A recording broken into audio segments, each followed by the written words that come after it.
Hello everyone, welcome to GGN. Today is Wednesday, July 31st, 2013. I'm Darko. I have a lot of news, interesting news to get to. I plan on doing 4 videos.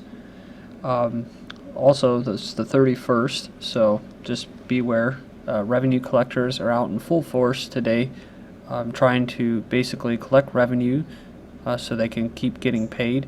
Also to legitimize their authority. I'm talking about the cops, of course. Pretty interesting when they write you the ticket. They say you have offended the city of Schmucktown, USA. Well, have you offended the people? No, because most average people understand if you didn't have your tail light on or bad turn signal, they don't really care. Now you offended the city, which is a corporation, not the actual people. So again, they write tickets, fulfill quotas to not just collect revenue to maintain their power, but also to legitimize their authority over you. Just beware, the last couple days of the month, especially today, they are out. Okay, so I saw this not article, but this video streaming from one of my basically a subscription, Syria News.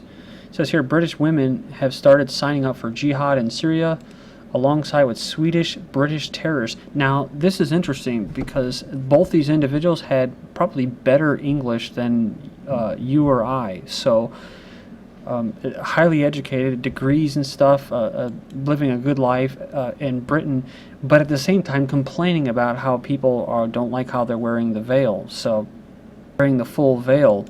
You have to go in there and watch this video. I wanted to play some of it. It says SyrianFreePress.net, so they're all carrying it, but the problem is that this is probably from the BBC themselves. It's pretty ironic because when I watch this, it's actually a propaganda for these Muslim Muslims inside. Actually, this British woman that's a Muslim converted over, she was actually born in Britain. So, but my point is that it's hard to tell because I read other articles about how the European nations, how NATO nations, the UK and the US, who are all funding these terrorists and jihadists, are basically complaining now that they're worried and they're concerned that these terrorists are now going to come back out of Syria and come back to, say, Germany or Britain or the US, and they're going to become more radicalized, right? They're going to be well trained. Well, it's funny because they go through here and they start showing these people, right? And this woman, they basically are living in this house. I gotta show it to you here, how this guy comes home. I mean, this is a nice house. These are terrorists. These are foreigners. These are not Syrians. These are Sunni. They claim to be Sunnis. And basically, this is in the Aleppo countryside where people have had to leave their homes because of terrorists like this, lynching people, stealing from them, kidnapping, raping, blowing up mosques and churches. And so it's funny because she basically says that we haven't invaded any land, taken their houses or their food, which I found kind of interesting because they're living in someone else's home. They're working alongside terrorists that are stealing, like I said. They are abducting and kidnapping people for ransom. They are raping women and killing men. And it says we haven't done that. Well, it's funny, too, because they go in there and they talk about her husband, who's, I don't know, his expression is just so guilty as sin. These people do not look happy. And they were talking about how he lives on only a measly $130 a month as a fighter. Now, where is that money coming from? That money is actually coming from the UK and the US directly funding cash to these jihadists to come into Syria and flood in there as mercenaries is what they are. And they go in there and they basically show these women walking around, going to the store, driving in a car, carrying Kalashnikovs, and they're in the store, and they have actually grocery stores up and running and everything, where they go and they use American and UK taxpayer dollars to so these terrorists can go in there and to a market. And what the sad part is that they actually admit that the women did not even want to go there to begin with. The man went there, and then she kind of went there, and then they brought their children there, and And they basically said that the women didn't like it, but then they got used to it. And then they said, oh, well, the children wanted to go home right away, but then they just got used to it. Well, this was a long intro, but I had to lay that groundwork for what I'm getting into now. These people are occupying a land that is not theirs, and they're being paid by Western, quote, democratic nations to do it. So then you come across an article like this from Daily Times. This is what I consider semi-propaganda, but they have some good information in there. Air raids kill 11 children in Syria. Rebels down military helicopter near Damascus airport, and a car bomb killed leading Kurdish politician. Again, remember what I talked about, Lee Kaplan talking about, oh, we got to help the Kurds. Now all of a sudden the Kurds are getting abducted by these militants.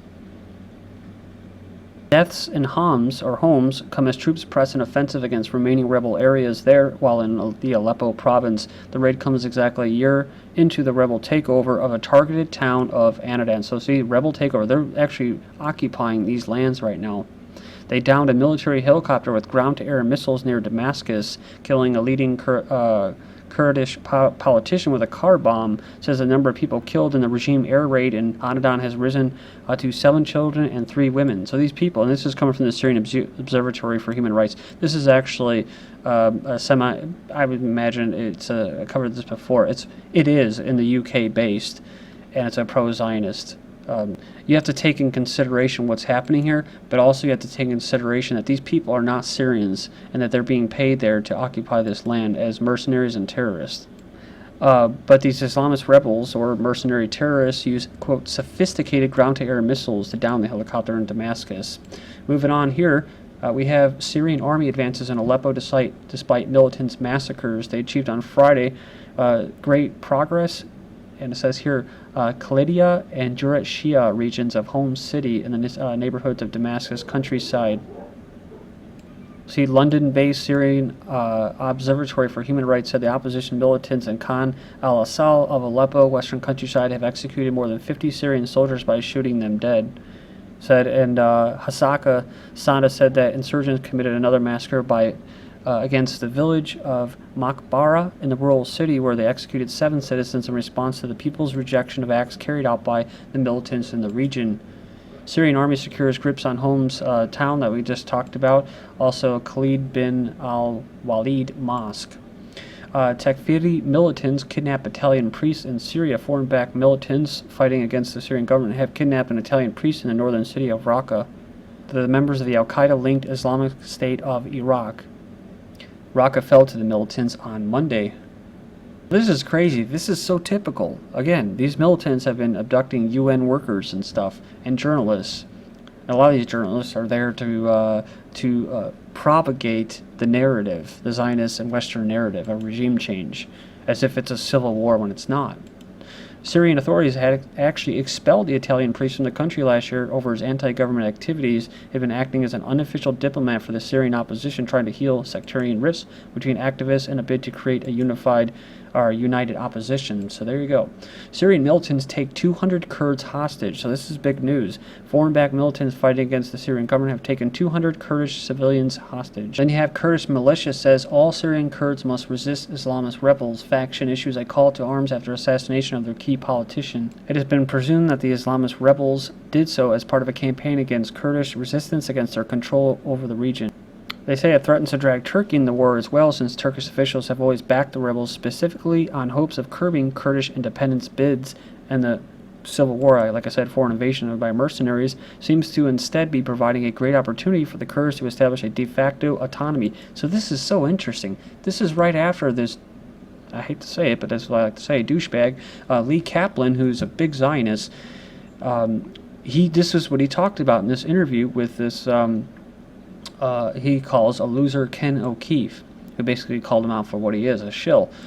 And he was talking about, the main thing he kept talking about, he was diverting away from the point and saying, well, we have to help these Kurdish people create an autonomous state, and I hope the West supports that. And then all of a sudden now you have this. So you see that they just change it. They're just changing the policy, or changing the plans. Well, the plans are still the same, regime change, but how they go about it to achieve that goal is always being altered. They're always altering it. And you could say, what? The enemies of my enemy are my best friends.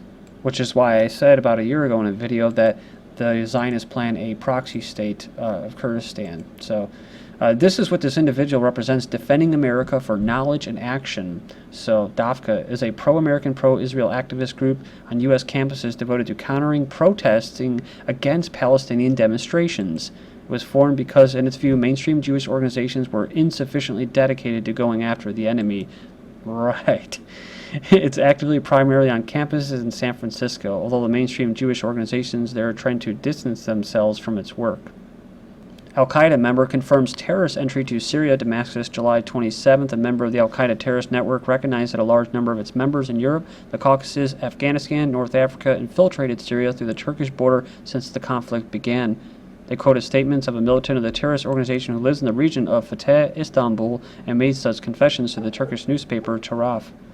Many Chechens and Afghan fighters entered Syrian territory through the border of Turkey more than 2 years ago, explained the informant. He explained the intelligence agents and the international military are in the borders between the two countries and provide information on how to organize and launch attacks on Syria. Like you had the Lebanese journalist, a female, she was basically going after she was kidnapped and abducted. She was handed over to the Turkish military, and she basically was showing how the Turkish military actually had pickup trucks and were supplying these militants to go back into Syria. Other rebels remain in this territory, as I said here, as they come in with their families and now reside in Syria, he pointed out, which is true, right? We just talked about that. The source clarified that Al-Qaeda wounded during the fighting against the Syrian armed forces are evacuated to Turkish hospitals for treatment, and some return to their countries of origin. They also are treated in Israel as well. We've covered that twice on 2 separate occasions. He added that the Chechens are the most dominant group within Al-Qaeda, made up of about 1,000 fighters. Remember, who was Chechenian, right? That's the Tsarnaev brothers. Those were the Boston bombers, at least the alleged Boston bombers, which is headed up by, again, like an Osama bin Laden boogeyman, Salafist. I've killed lots of Arabs in my life, and there's no problem with that. So, and that was Naftali Bennett, an Israeli cabinet member. He's basically declared his backing for simply killing Palestinian prisoners rather than bringing them to trial. To catch terrorists, you have to simply kill them. So, I've killed lots of Arabs in my life, and there's no problem with that. Remember, I covered that too, where they actually view the Palestinians, especially the younger generations, the kids, as blades of grass where they need trimming every once in a while. So it's genocide, no doubt about it. That's what Lee Kaplan supports, obviously, or apparently. Fresh Iraq attacks leave 33 dead and 73 wounded, so that's crazy in the latest violence. Although there were many attacks, they did not seem coordinated. Then you have July, deadliest month in Iraq since 2008.